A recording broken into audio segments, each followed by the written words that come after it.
Let's move to our next or the last topic in circles, and that is radical axis. ठीक है, उसमें first point I'll denote it by RA.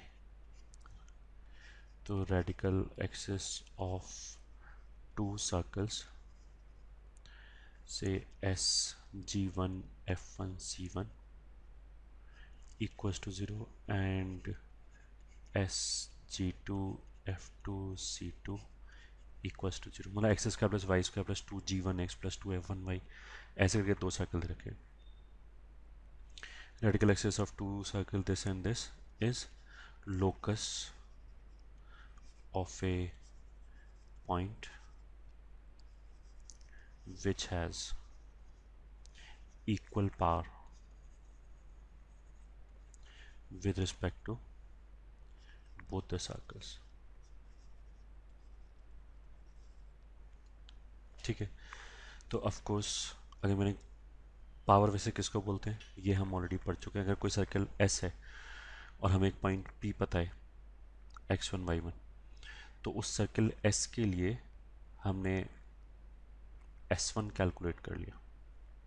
ठीक है, वो power होता है. तो इस हिसाब से माने एक सर्कल ये दे रखा है S1, ये ठीक है, दूसरा सर्कल ये दे रखा है S2, और ये पॉइंट P मान लिया जिसका हमें लोकस निकालना है, इसको h कॉमा k बोल दिया. तो पॉइंट P के लिए S1 और S2 का पावर बराबर, तो S1 evaluated at h comma k should be S2 evaluated at h comma k. ठीक है, लोकस निकालने के लिए. तो ये हो जाएगा h square plus k square plus two g one h plus two f one y plus c one बराबर, ये हो जाएगा h square plus k square plus two g two h plus two f two k plus c two. ठीक है, अब इसमें कोई parameter तो है नहीं, तो बस लोकस निकालने के लिए क्या किया, इसमें एच के की जगह एक्स वाई सब्सटीट्यूट कर दिया. एक्स वाई सब्सटीट्यूट कर दिया तो लेफ्ट हैंड साइड पे कितना आ जाएगा, two g one x plus two f one y plus c one बराबर two g two x plus two f two y plus c to.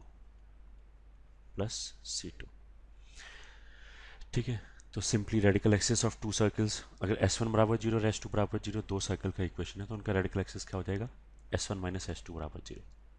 ये ठीक है, hence radical axis of two circles S1 बराबर zero and S2 बराबर zero will be S1 minus S2 बराबर zero. ये ठीक है, फर्स्ट पॉइंट. जब हमने S1 माइनस S2 बराबर जीरो, तो ऑफकोर्स दोनों सर्कल की इक्वेशन में हमने एक्स स्क्वायर का कोफिशिएंट सेम बना रखा है, उसके बाद ये लिखा. ठीक है, एक्स स्क्वायर का कोफिशिएंट सेम बनाने के बाद उसका लोग x square plus y square वाला पार्ट कैंसिल हो जाएगा and we will be left with this straight line. तो यहाँ से हमें क्या पता लगा कि radical axis will be a straight line. पहला चीज़ तो ये हो गया. ये ठीक है, तो इसको अगर मैं लिखना चाहूँ तो this will be twice of g one minus g two. ये लिखा हुआ है, बस इस टर्म को इधर ला के कॉमन ले लिया, x plus two f one minus f two times y plus c one minus c two equals to zero. यही हो गया, ये रेडिकल एक्सिस है. ठीक है, this is radical axis.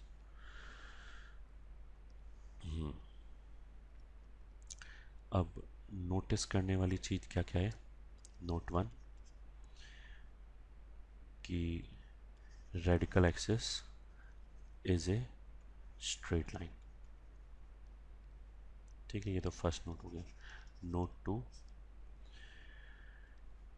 Radical axis is perpendicular to line joining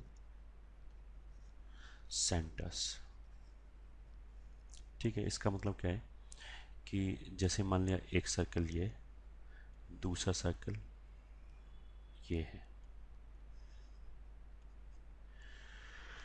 ठीक है, ये मान लिया C1 है which will be minus g one comma f one. ये कितना है C2 which is minus g two comma f two. ठीक है।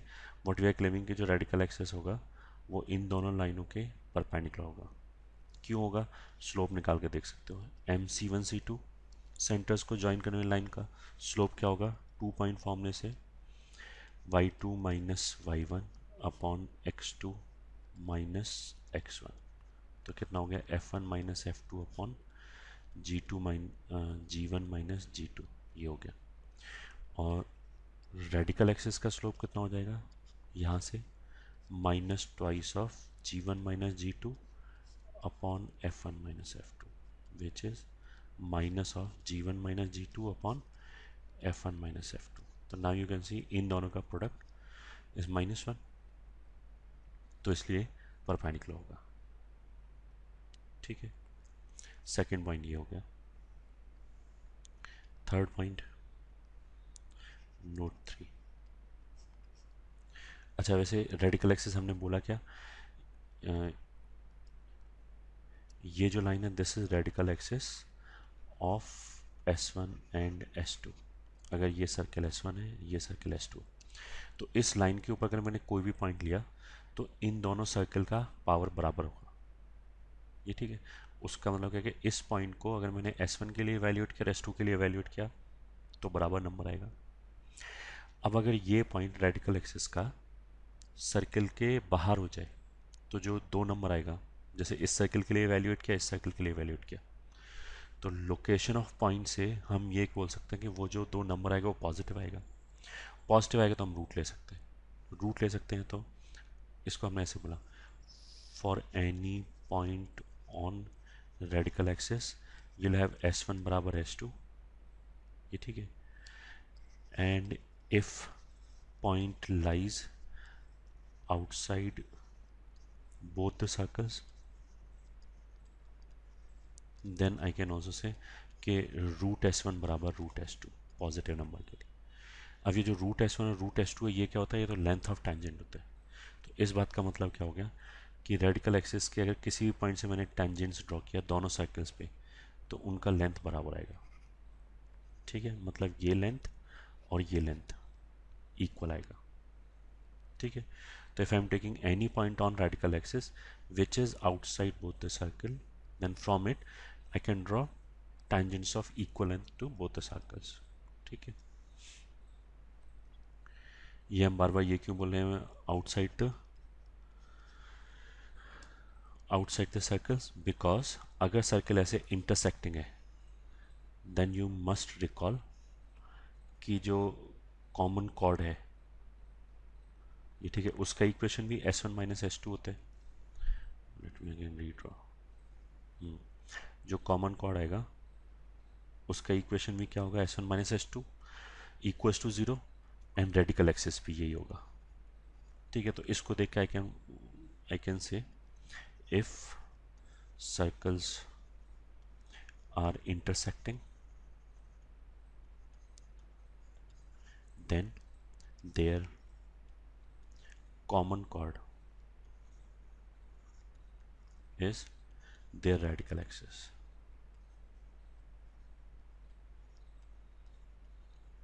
ये ठीक है, जो कॉमन कॉर्ड है वही रेडिकल एक्सिस होगा।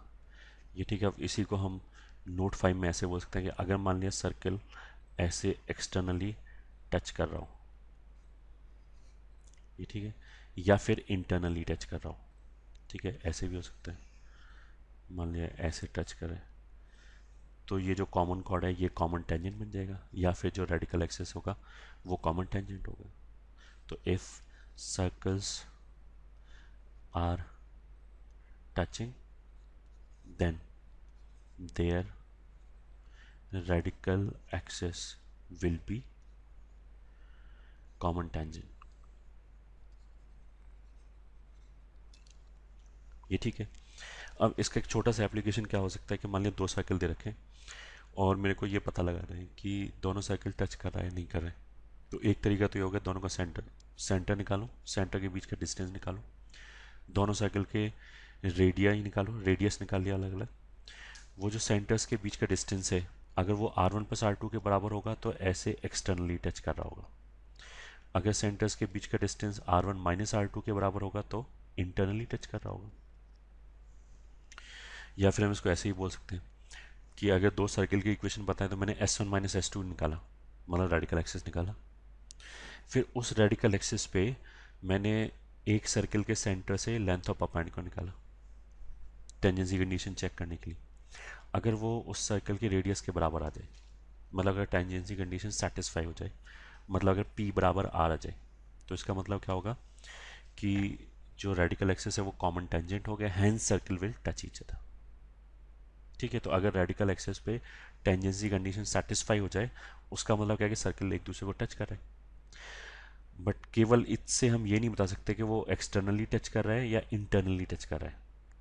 ठीक है, तो उसको थियोरटिकली बोलने का एक तरीका ये हो गया कि अगर सर्कल्स इंटरनली टच करा है, जैसे इस वाले केस में, तो जो दोनों सेंटर होगा वो सेम साइड पे होगा रेडिकल एक्सिस के। अगर सर्कल एक दूसरे को एक्सटर्नली टच कर रहा है, जैसे इस वाले केस में, राइट हैंड साइड वाले केस में, तो जो रेडिकल एक्सिस होगा उसके ऑपोजिट साइड में सेंटर्स होगा। तो ये चीज़ चेक करके भी आई कैन कमेंट कि सर्कल इंटरनली टच कर रहा है या एक्सटर्नली टच कर रहा है। दूसरा तो हमने बोला कि रेडियस से चेक करके बता ही सकते हैं। ठीक है, तो very quickly what we have done so far, सबसे पहले हमने क्या बोला, रेडिकल एक्सिस स्ट्रेट लाइन होगा। अच्छा, उससे भी पहले हमने क्या बोला कि रेडिकल एक्सिस का इक्वेशन क्या होगा, S1 माइनस S2 बराबर 0। सर्किल की इक्वेशन में एक्सिस का कोफिशिएंट 1 बनाने के बाद घटा दिया, सबट्रैक्ट कर दिया। whatever linear equation you'll have, that is a radical axis, first thing. Second, what we have said, this will be a straight line. Third हमने क्या बोला कि ये जो लाइन ज्वाइनिंग सेंटर्स है उसके परपेंडिकुलर होगा। ठीक है, अच्छा ये जो पॉइंट है यहाँ पे ये इंटरसेक्ट कर रहा है, ये ना तो मिड पॉइंट होगा इन जनरल, ना ऐसा होगा कि R1:R2 की रेशियो में कट कर रहा है, ऐसा कुछ नहीं। ठीक है, ना तो मिड पॉइंट है, ना रेडियस की रेशियो में कट कर रहा है इन जनरल। बाई चांस हो सकता है किसी केस में ऐसा हो रहा हो। ओके, फिर थर्ड पॉइंट क्या आया कि रेडिकल एक्सिस के किसी भी पॉइंट से जो बाहर है, बाहर है का मतलब क्या है, जैसे इस वाले केस में ये पॉइंट भी रेडिकल एक्सिस पे है जो सर्किल के अंदर है, तो यहाँ से तो टेंजेंट खींचेगा नहीं। ठीक है, रेडिकल एक्सिस के ऊपर जो पॉइंट बाहर लाई कर रहा है, ठीक है, वहाँ से अगर हमने टेंजेंट खींचा दोनों सर्किलों पे एक एक, तो उस टेंजेंट का लेंथ बराबर होगा। अच्छा, टेंजेंट तो दो खींच जाएगा ऑफकोर्स, जैसे ये भी खींच जाएगा और ये भी खींच जाएगा, तो ऑफकोर्स इन चारों का लेंथ बराबर आएगा। ठीक है, एक सर्किल के ऊपर तो दो टेंजेंट का लेंथ बराबर ही आता है। सॉरी, ये हमने नेक्स्ट नोट बोला। फिर उसके बाद हमने नोट 4 क्या बोला कि इफ़ सर्कल्स आर इंटरसेक्टिंग, तो जो उनका कॉमन कॉर्ड होगा वही रेडिकल एक्सिस होगा, क्योंकि ये हम पहले पढ़ चुके हैं, कॉमन कॉर्ड का इक्वेशन S1 माइनस S2 बराबर 0 होता है। फिर नोट 5 क्या था कि अगर सर्कल टच करेगा तो जो उनका कॉमन कॉर्ड होगा, सॉरी कॉमन टेंजेंट होगा, वो रेडिकल एक्सिस होगा, जैसे नोट 5 ये। ठीक है, नोट 6 क्या है, radical axis of two circles always exist except in the case when circles are concentric। ठीक है, तो रेडिकल एक्सिस हमेशा ही आएगा, चाहे कोई भी दो सर्किल लो, क्योंकि S1 माइनस S2 बराबर 0 करोगे तो यहाँ से हमेशा ही आ जाएगा कोई ना कोई line, that will be the radical axis. केवल एक केस को छोड़ के, कौन से केस को छोड़ के, जब एक सर्कल दूसरे को कंटेन कर जाए। तो अगर एक, सॉरी सॉरी सॉरी बिल्कुल गलत, कंटेन नहीं कर जाए, एक सर्कल, दोनों सर्कल अगर कॉन्सेंट्रिक हो जाए, अगर कंटेन कर जाए तो भी रेडिकल एक्सिस आ जाएगा। ठीक है, दैट विल डिस्कस।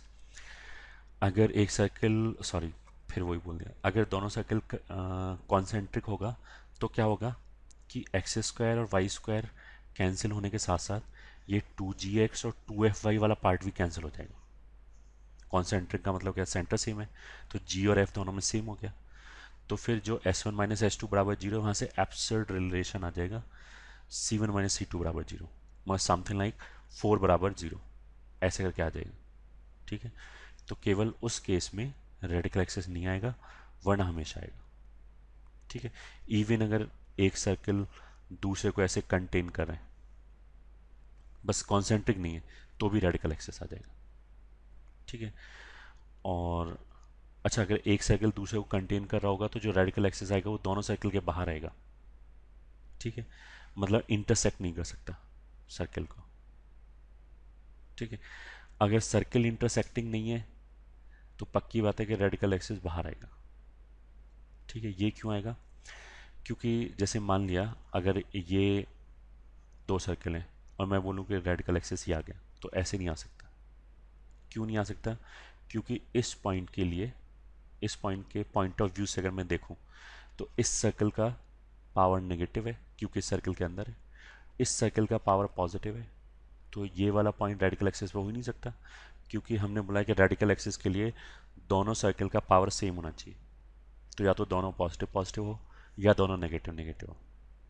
तो इससे हमें क्या पता लगा कि रेडिकल एक्सिस का कोई भी पॉइंट या तो दोनों ही सर्कल के बाहर होगा या दोनों सर्कल के अंदर होगा। ये ठीक है, ऐसा नहीं हो सकता एक सर्कल के अंदर आए एक सर्कल के बाहर आए। तो इसीलिए मैंने बोला कि अगर दो सर्कल, एक सर्कल दूसरे को कंटेन कर रहा है तो रेडिकल एक्सिस उसका इंटरसेक्ट नहीं कर सकता, वरना फिर इस पॉइंट के लिए प्रॉब्लम हो जाएगी। इस पॉइंट के लिए इस सर्कल से बाहर है तो पावर पॉजिटिव हो गया, इस सर्कल के अंदर है तो पावर नेगेटिव हो गया। इस पॉइंट का प्रैक्टिकली कोई यूज़ नहीं है, ये तो बस हमने ऐसे ही बोला, तो बोल दिया तो लिख लेते हैं। If one of the circle is contained by other, then their radical axis will be outside both the circles.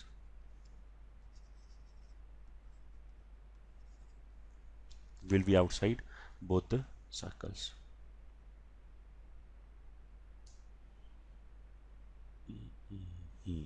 बिल्कुल ठीक है, ये नया पॉइंट हो गया। फिर आगे नेक्स्ट पॉइंट, नोट 8। अभी हमने क्या बोला, जैसे मान लिया एक सर्कल ये है, एक ये, ठीक है, इनका रेडिकल एक्सिस मान लिया ये आया, which is not looking good, but ठीक है, ये मान लिया रेडिकल एक्सिस है। इस पे मैंने कोई पॉइंट लिया, अभी हमने क्या बोला कि ये और ये टेंजेंट का लेंथ बराबर आएगा। ठीक है, इस पॉइंट के लिए। ठीक है, तो अब तुम ऐसे कंसीडर करो,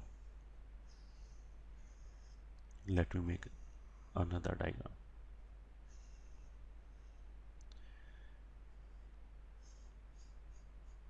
ये डायरेक्ट कॉमन टेंजेंट है। ठीक है, यहाँ पे कहीं मान लिया रेडिकल एक्सिस है, दिस इज आर ए। तो मैं अगर इस पॉइंट के पॉइंट ऑफ व्यू से देखूं तो ये लेंथ तो हो गया length of tangent for circle 1, and this is length of tangent for circle 2। ठीक है, ये रेडिकल एक्सिस है। तो जैसा अभी हमने बोला ये दोनों लेंथ ऑफ टेंजेंट इक्वल होना चाहिए, उसका मतलब क्या है कि ये पॉइंट मिड पॉइंट होना चाहिए इस T1 T2 का। तो यहाँ से हम ये बोल सकते हैं कि जो रेडिकल एक्सिस है वो डायरेक्ट कॉमन टेंजेंट को बाइसेक्ट करेगा, DCT को बाइसेक्ट करेगा। ठीक है, एग्जैक्टली सेम लॉजिक से TCT को भी बाइसेक्ट करेगा। ठीक है, अगर ऐसे माने ट्रांसवर्स कॉमन टेंजेंट खींचा तो फिर इस पॉइंट के पॉइंट ऑफ व्यू से इतना लेंथ एंड इतना लेंथ बराबर होना चाहिए। ठीक है, तो ये जो ट्रांसवर्स कॉमन टेंजेंट आया उसको भी ये बाइसेक्ट करेगा। तो इसलिए हम ये पॉइंट लिख सकते हैं कि radical axis of two circles will bisect their common tangent.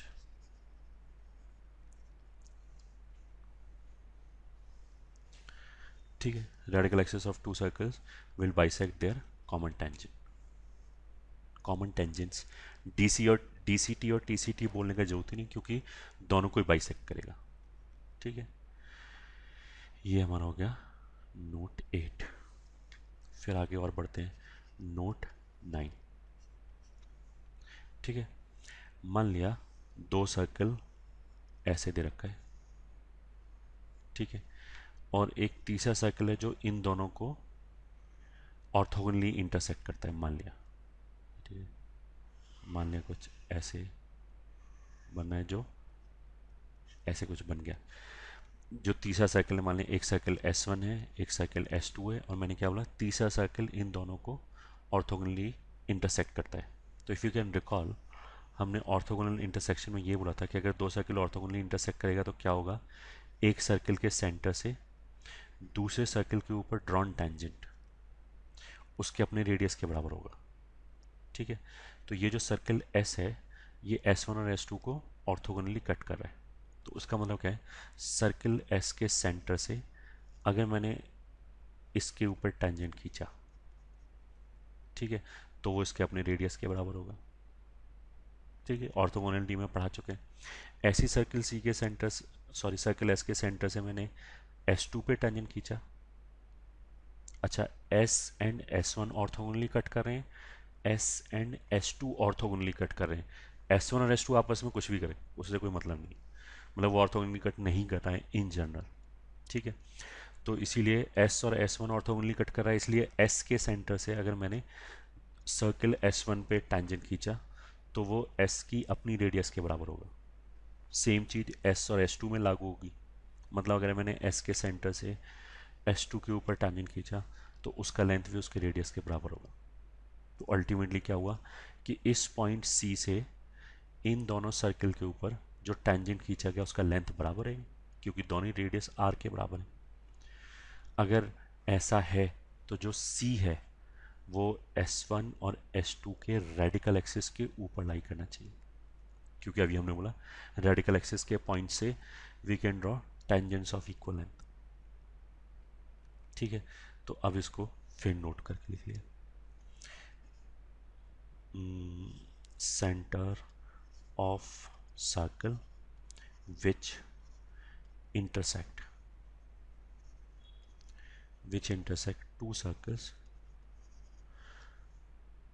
two circles orthogonally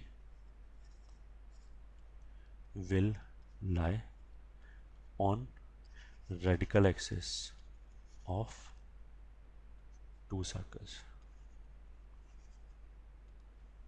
Center of the circle which intersect two given circles orthogonally will lie on radical axis of two circles. ये ठीक है, तो दो circle अगर S1 और S2 पता है, उनको ऑर्थोगोनली कट करने वाले सर्कल का सेंटर उसकी रेडिकल एक्सिस के ऊपर लाई करेगा। ठीक है, आई होप दिस इज क्लियर।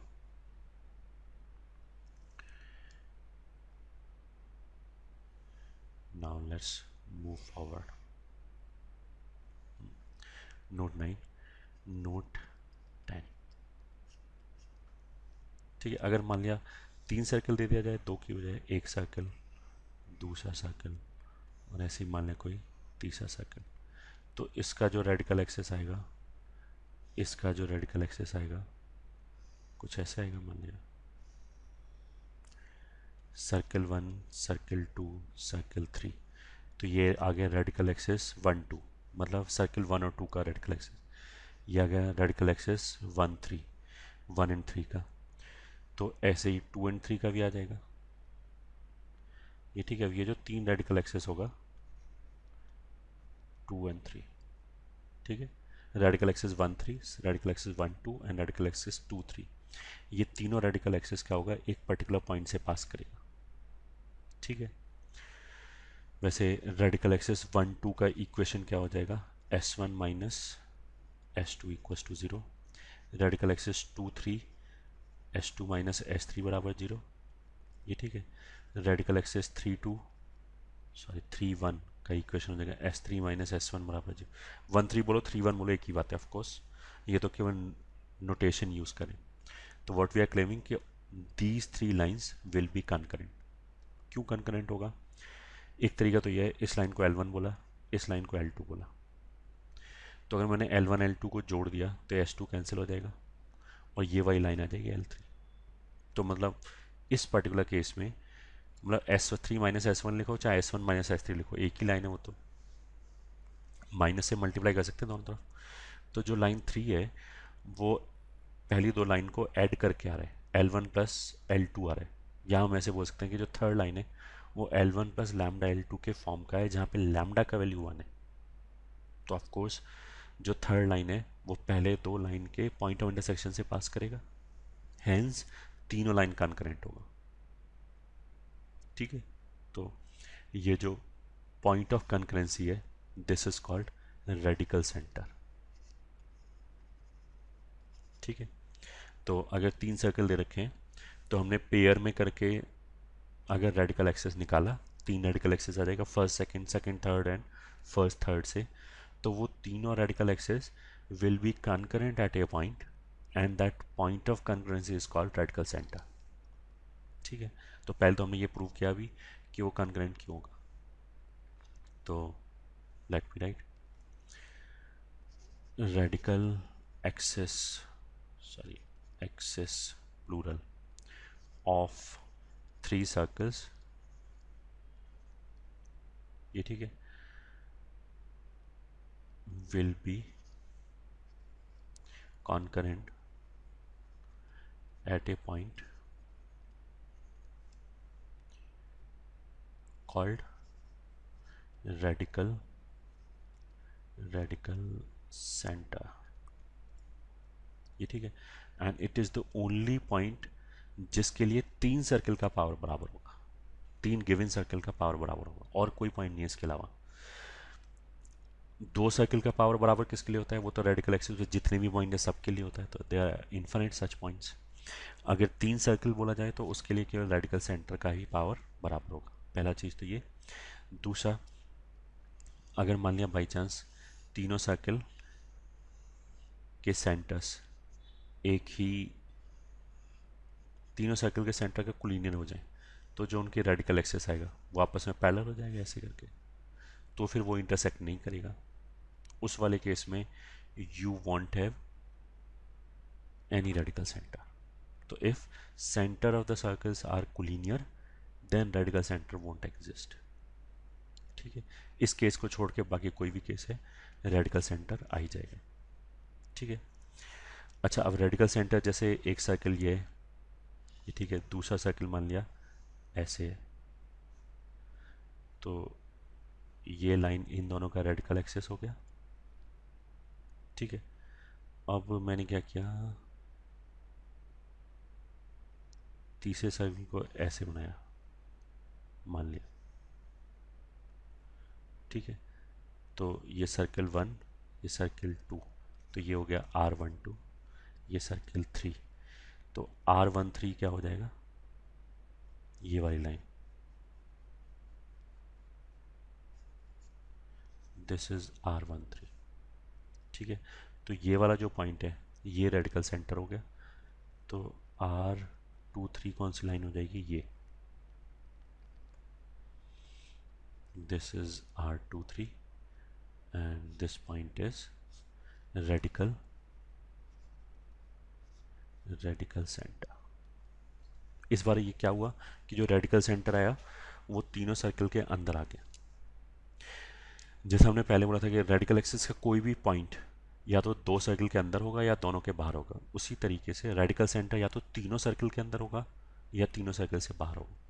तो ऐसे भी हो सकता है कि एक ये है मान लिया, दूसरा ये है, तो इनका रेडिकल एक्सिस कुछ ये आया। ठीक है, तीसरा मान लिया ये है, तो इसके परपेंडिकुलर रेडिकल सेंटर ये आया, दिस इज रेडिकल सेंटर। दोनों में क्या अंतर है? केस वन में, ये जो केस वन है उसमें तो रेडिकल सेंटर तीनों साइकिल के अंदर है, केस टू में रेडिकल सेंटर तीनों साइकिल के बाहर है। तो अगर तीनों साइकिल के बाहर है तो फिर क्या होगा, इस पॉइंट से तीनों पे जो टेंजेंट्स ड्रॉ होगा वो इक्वल लेंथ का हो जाएगा, and this is the only point जहाँ से तीन सर्कल पे इक्वल लेंथ का टेंजेंट ड्रॉ कर सकते हैं। ये ठीक है, इस वाले केस में there is no such point जहाँ से इक्वल लेंथ का टेंजेंट ड्रॉ कर सके। ठीक है, ऐसा कोई पॉइंट नहीं है कि तीनों सर्कल पे बराबर लेंथ का टेंजेंट आ जाए। ठीक है, क्यों? क्योंकि रेडिकल एक्सिस ही, सॉरी, रेडिकल सेंटर ही ऐसा पॉइंट हो सकता था, and that is lying inside three circles, तो वहाँ से टेंजेंट खींचेगा ही नहीं। ये ठीक है, ये तो अब एक बात हो गया। ओके, इससे पहले अभी हमने क्या बोला था कि अगर दो सर्कल को ऑर्थोगोनली कट कर रहे हैं एक तीसरा सर्कल, तो उस तीसरे सर्कल का सेंटर उन दोनों सर्कल्स के रेडिकल एक्सिस पे लाई करेगा। ठीक है, अब मान लिया मैंने दिया कि एक सर्कल है, ये तीन सर्कल को ऑर्थोगोनली कट कर रहा है मान लिया। ठीक है, ऐसे करके तो इस सर्कल का इक्वेशन बताओ। तो जो ऑर्थोगोनल इंटरसेक्शन जहाँ पे पढ़ाया गया था, वहाँ पे हमने बोला था कि इसका एक तरीका तो ये हो गया कि इस सर्कल को जीएफसी में अज्यूम कर लिया। ठीक है, फिर ऑर्थोगोनैलिटी का कंडीशन लगाया तीनों के रिस्पेक्ट में। तो मतलब कुछ ऐसे आ जाएगा 2G G1 प्लस F1 बराबर C प्लस C1। ये एक रिलेशन आ गया। फिर ऐसे दूसरे के रिस्पेक्ट में, तीसरे के रिस्पेक्ट में। जब ये तीन रिलेशन आ जाए, इन तीनों को सॉल्व कर लिया, तो तीन इक्वेशन, तीन अननोन जीएफसी सॉल्व हो जाएगा, इस सर्कल का इक्वेशन आ जाएगा। ठीक है, ये तो हमने पहले बोला था। अभी और क्या बोल सकते हैं कि अगर ये सर्कल S1 को ऑर्थोगोनली कट कर रहे हैं तो S के सेंटर से जो लेंथ ऑफ टेंजेंट आएगा वो इसके अपने रेडियस के बराबर आएगा। तो फिर इस पे भी रेडियस के बराबर आना चाहिए और इस पे भी रेडियस के बराबर आना चाहिए। उसका मतलब क्या है कि जो रिक्वायर्ड सर्कल S है उसके सेंटर से तीनों सर्कल पे इक्वल लेंथ का टेंजेंट खींच जाना चाहिए। दैट मीन्स कि हमारा जो रिक्वायर्ड सर्कल है वो इन तीन सर्कल्स का क्या हो गया, radical centre. Yes, you guessed it right, radical center. तो अब अगर मान लिया मेरे को तीन सर्कल दिया जाए और मेरे से उस सर्कल का इक्वेशन पूछा जाए जो तीनों को ऑर्थोगोनली कट करा है, व्हाट आई विल डू। सबसे पहले मैंने कोई भी दो पेयर उठा लिया, जैसे S1 S2 उठा लिया, घटा दिया, तो उसका रेडिकल एक्सेस आ गया। फिर ऐसे ही S2 S3 उठा दिया, घटा दिया, सबट्रैक्ट कर दिया, उसका रेडिकल एक्सेस आ गया। इन दोनों रेडिकल एक्सेस को सॉल्व कर लिया तो रेडिकल सेंटर आ गया, विच will be the required centre. ठीक है, फिर इस सेंटर से तीनों में से किसी भी सर्कल के रेस्पेक्ट में, जो तीन सर्कल दे रखे हैं उसमें से किसी के भी रेस्पेक्ट में रूट S1 कैलकुलेट किया। Root S1 will be length of tangent, सही, which will be equals to its own radius. तो बस रेडियस भी आ गया। तो अगर मेरे को ये सर्कल चाहिए तो रेडिकल सेंटर निकाल लिया और उस रेडिकल सेंटर से लेंथ ऑफ टेंजेंट निकाल लिया, तो रेडियस भी आ गया और सेंटर भी आ गया, तो सर्कल का इक्वेशन आ गया। ठीक है, ये अब दूसरा तरीका।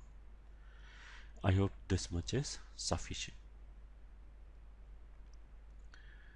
Now let's quickly move to कुछ इजी सा इलस्ट्रेशंस। फर्स्ट इसने क्या बोला, if two circles cut a third circle orthogonally prove that common chord will pass through the centre of the third circle. ठीक है, वेरी वेल, प्रूव हो गया। ये अभी प्रूव करके आए। कॉमन कॉर्ड जो है वही रेडिकल एक्सिस होगा, और अगर तीसरा सर्कल इन दोनों सर्कल को ऑर्थोगोनली कट कर रहे हैं तो ऑफ कोर्स उसका सेंटर रेडिकल एक्सिस पे लाई करना चाहिए। This way have already prove. तो जो हमने पहले प्रूव किया था वही प्रूफ चल जाएगा यहाँ पे। ठीक है, second question, find equation of the circle which passes through the origin and cuts orthogonally each of the circle this and this. ये ठीक है, तो अगर इन दोनों सर्कल्स को ऑर्थोगोनली कट कर रहे हैं तो जो इनका रेडिकल एक्सेस आएगा, इसको -7 इधर करके 0 ऐसे लिख लिया। कैसे आएगा रेडिकल एक्सेस, घटा दिया, तो एक्सेस का प्लस वाई का cancel, -6 minus of -2 will be -4x। ये ठीक है, फिर +2y, 8 minus of -7 is +15 equals to 0, या फिर 4x -2y -15 इक्वल्स टू 0। ये ठीक है, ये हो गया, क्या बोलते हैं, रेडिकल एक्सिस। तो जो हमारा रिक्वायर्ड सर्कल है उसका सेंटर इसी पे आएगा। ठीक है, तो उसको हम ऐसे मान सकते हैं, let centre of required circle is, कुछ ही मान लिया, इसमें x को मान लिया t रख दिया, तो y की जगह कितना आ जाएगा, 40 -15/2। ये ठीक है। अब उसने और क्या बोला है equation circle which passes through origin, ये ठीक है, ऑरिजिन से पास कर रहे हैं, इन दोनों को ऑर्थोगोनली कट कर रहे हैं। ठीक है, तो क्या होगा कि जो हमारा रिक्वायर्ड सर्कल है ये ठीक है, उससे अगर हमने गिवन सर्कल के ऊपर टैंजेंट खींचा तो वो रेडियस के बराबर आ जाएगा, लेंथ उसका, और ओरिजिन से डिस्टेंस भी रेडियस होना चाहिए। ठीक है, तो अगर ये सेंटर सी है तो इससे अगर मैंने लेंथ ऑफ टैंजेंट निकाला किसी भी सर्कल के रिस्पेक्ट में, मान लिया इसके रिस्पेक्ट में, तो वो root s one should be radius should be o c, मतलब पॉइंट सी का डिस्टेंस फ्रॉम ऑरिजिन। तो लेट मी कैलकुलेट, यहाँ पे रूट एस वन कैलकुलेट किया तो ये एक्स वन वाई वन इसमें रख दिया, तो आ गया रूट टी स्क्वायर प्लस 40 - 15/2 का whole square -6 times t plus 8। This should be equals to which is radius of the circle, origin से डिस्टेंस, तो ऑरिजिन से डिस्टेंस आ जाएगा t square plus 40 - 15/2 whole square. ये आ गया, ये क्वाड्रेटिक आ गया, इसको सॉल्व कर लिया। ये ठीक है ना, इस केस में बहुत सिंपल है, स्क्वायरिंग करोगे तो क्या होगा, ये वाला पार्ट और ये वाला पार्ट स्क्वायरिंग करने के बाद कैंसिल हो गया, यहाँ से 6t बराबर 8 आ गया या फिर t बराबर 4/3 आ गया। अब ये जो t बराबर 4/3 आया उसको यहाँ सब्सटीट्यूट किया तो सर्कल का सेंटर आ गया, एंड यहाँ सब्सटीट्यूट किया तो वो रेडियस आ गया, सेंटर आ गया, रेडियस आ गया, तो इक्वेशन आ गया सर्कल का। Let's move forward. Next question में क्या बोला, show that equation of the straight line meeting this in 2 points from A point on its circumference. उसने बोला कि एक सर्कल दे रखा है, ये ठीक है, ये x square plus y square बराबर है स्क्वायर, इसके ऊपर एक पॉइंट है x1 y1, लिखा है a point this on its circumference, ये ठीक है। Show that equation of straight line, straight line का इक्वेशन चाहिए मीटिंग द सर्कल दिस, इस सर्कल को दो जगह कट करने वाला at equal distance d from this point. तो मान लें यहाँ से ऐसे इक्वल डिस्टेंस दो पॉइंट आ जाएंगे d डिस्टेंस पे, तो इस लाइन का इक्वेशन चाहिए। ठीक है, या फिर हम ये प्रूव करेंगे इस लाइन का इक्वेशन ये आएगा। तो एक तरीका तो ये हो गया, जैसे ही मेरे को d और d डिस्टेंस दिखाई दिया, मैंने क्या किया, ये जो x1 y1 पॉइंट है मान लिया p, इसको सेंटर मान के और d को रेडियस मान के एक सर्कल खींचा है ऐसे, ये ठीक है।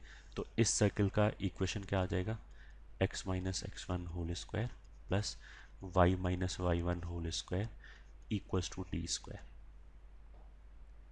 ये ठीक है। अब अगर मैं ध्यान दूं तो इस सर्कल के लिए एंड गिवन सर्कल के लिए ये जो लाइन हो गया ये कॉमन कॉर्ड हो गया या फिर रेडिकल एक्सिस हो गया, तो इसका इक्वेशन कैसे निकाल सकते हैं, s1 माइनस s2 बराबर 0 से, तो घटा दिया हमने, तो एक्स स्क्वायर कैंसिल हो जाएगा, यहाँ से कितना आ जाएगा -2x(x1) प्लस x1 स्क्वायर, फिर ऐसे -2y(y1) प्लस y1 स्क्वायर बराबर D square minus a square. ठीक है, ओके, तो इसको फिर मैं लिख सकता हूँ ऐसे x(x1) plus y(y1) minus x1 square plus y1 square upon 2 and plus d square minus a square upon 2 equal to 0। ठीक है, फाइन। अब मैंने आंसर देखा, x(x1 y(y1) ये वाला पार्ट मैच कर रहा है बिल्कुल, d²/2 ये भी यहाँ पे मैच कर रहा है, d²/2 आ गया, बट ये पार्ट एक्स्ट्रा आ रहा है x1 square plus y1 square. ठीक है, तो उसके लिए मैंने क्या फैक्ट यूज़ किया कि ये जो पॉइंट x1 y1 है क्वेश्चन के हिसाब से वो इस सर्कल पे लाई कर रहा है, सर्कल पे लाई कर रहा है, तो इसकी इक्वेशन को सेटिस्फाई करेगा, मतलब x1 square plus y1 square कितना हो गया a स्क्वायर, तो इसकी जगह पे I can write down a square, तो ये a²/2 और ये a²/2 मिलके कितना हो गया a स्क्वायर, हैंस ये वाली चीज़ आ गया a स्क्वायर, तो ये पूरा मैच हो गया, तो यही आंसर होगी। ठीक है, moving forward, prove that the circle this and this touches each other if this. ठीक है। अच्छा, बहुत सारे बच्चे गलती क्या करते हैं, जब भी उसने बोला ना कि ये दोनों सर्कल एक दूसरे को टच कर रहे हैं, तो ब्लाइंडली हाँ बच्चे क्या बोलते हैं, C1 C2 बराबर R1 + R2, मतलब सेंटर्स के बीच का distance is equal to sum of radii. But this is not true. ऐसा तो जब होगा जब एक्सटर्नली टच कर रहा हो, तो इसने तो बोला ही नहीं कि एक्सटर्नली टच कर रहा है या इंटरनली टच कर रहा है। तो थियोरेटिकली तो मेरे मेरे को प्रूव करने के लिए I am suppose to consider both the things, कि एक्सटर्नली टच कर रहा है, मतलब या तो हम ये प्रूव करें कि इंटरनली टच करना पॉसिबल ही नहीं है, और अगर मान लिया ऐसा प्रूव करना पॉसिबल नहीं है, मतलब अगर दोनों कॉन्टैक्ट पॉसिबल हैं, तो फिर हमें दोनों के लिए ये रिजल्ट शो करना चाहिए। C1 C2 sorry C1 C2 बराबर R1 + R2 के लिए भी, एंड C1 C2 बराबर R1 डिफरेंस R2 के लिए। ये तो एक हो गया। दूसरा क्या हो गया, इंटरनली टच करे चाहे एक्सटर्नली टच करे, आई कैन ऑलवेज शो कि इंटरनली टच करे भले एक्सटर्नली टच करे, आई कैन ऑलवेज शो कि जो इनका रेडिकल एक्सिस है वो इनका ये ठीक है टेंजेंट है, या फिर रेडिकल एक्सिस के ऊपर मैं टेंजेंसी कंडीशन लगा सकता हूँ। ऐसा करने से क्या होगा कि external tangent and internal contact, internal touch और एक्सटर्नल टच दोनों एड्रेस हो जाएगा। ठीक है, तो इनका रेडिकल एक्सिस क्या आएगा, घटा दिया, x² y² कैंसिल हो गया, तो आ गया 2ax - 2by, C² भी कैंसिल हो गया, तो ax - by बराबर 0। तो if circles touches then radical axis will be common tangent। ये ठीक है, तो मतलब P1 बराबर R1, सर्कल के सेंटर से लाइन का डिस्टेंस उसकी अपनी रेडियस के बराबर होगा। तो सेंटर सर्कल तो कोई भी ले सकते हैं, किसी के भी रेस्पेक्ट में लगा सकते हैं। मानिए मैंने पहले सर्कल के रेस्पेक्ट में लगाया, तो इसका सेंटर C1 कितना होगा, -a,0, and radius will be √a² - C²। ठीक है, तो इससे इसके ऊपर लेंथ ऑफ टेंजेंट कितना हो जाएगा, a,0 रखा, तो -a² - 0 का मॉड अपॉन √a² + b² बराबर radius, which is equal to √a² - C²। ठीक है, तो इसको स्क्वायरिंग कर लिया, तो आ जाएगा a⁴ बराबर a² - C² into a² + b²। तो let me right here a⁴ बराबर a⁴ - a² C² plus a² b² minus b² C²। ये कैंसिल हो गया, फिर हमने क्या किया, पूरे को डिवाइड कर दिया a² b² C² से, तो आ गया 0 is equal to -1/b² plus 1/C² minus 1/a², और you'll get 1/a² plus 1/b² equals to 1/c² as desired। ये ठीक है, यही प्रूव करने के लिए बोला गया था, तो हो गया हेंस प्रूफ। ठीक है, and one more question, this given this and 2 points A and B on it. Okay, एक सर्कल दे रखा है एंड 2 पॉइंट्स दे रखा है A और B। अच्छा, ये डायग्राम बना ही रखा है इसने, x1 y1 and x2 y2। Prove that the equation of the line AB is this। ठीक है, एक तो ऑफ कोर्स अगर मेरे को दोनों पॉइंट x1 y1 और x2 y2 पता है, तो 2 पॉइंट फॉर्मूला लगा के I can give equation of the line, but that is not the game. हमें तो बेसिकली इसी फॉर्म में इक्वेशन चाहिए। ठीक है, वैसे तो हम हमेशा ला ही सकते हैं, आंसर निकालने के लिए बोला होता, तो क्वेश्चन तो बहुत ट्रिवियल है, मेरे को तो इस पर्टिकुलर फॉर्म में लेके आना है, दिस इज द चैलेंज। ठीक है, ओके, तो हमने क्या किया, x1 y1 और x2 y2 से पास करने वाला एक सर्कल लिख लिया। ये ठीक है, डायमीट्रिक फॉर्म में लिखना सबसे ईजी है, y minus y one into y minus y two बराबर जीरो।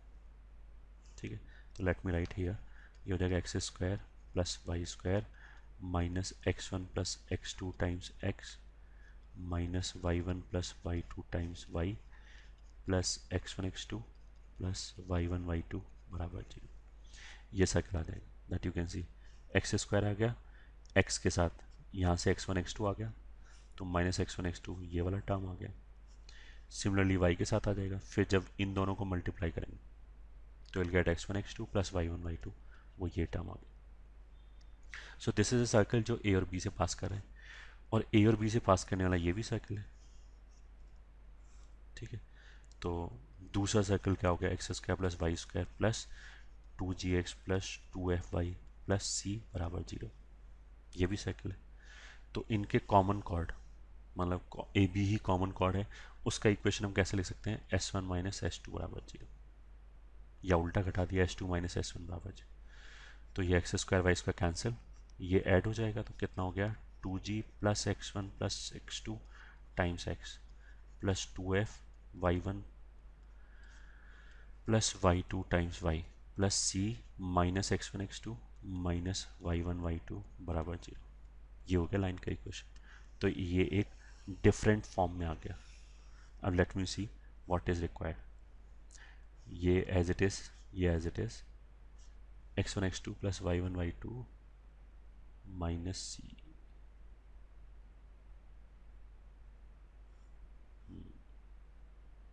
हाँ ठीक है, वो इतने पार्ट को उसने राइट हैंड साइड पर लिख रखा है, तो again you'll get the same result. तो हैंस प्रूव्ड, ये ठीक है, ये आंसर होगा। And again this topic is over. ठीक है।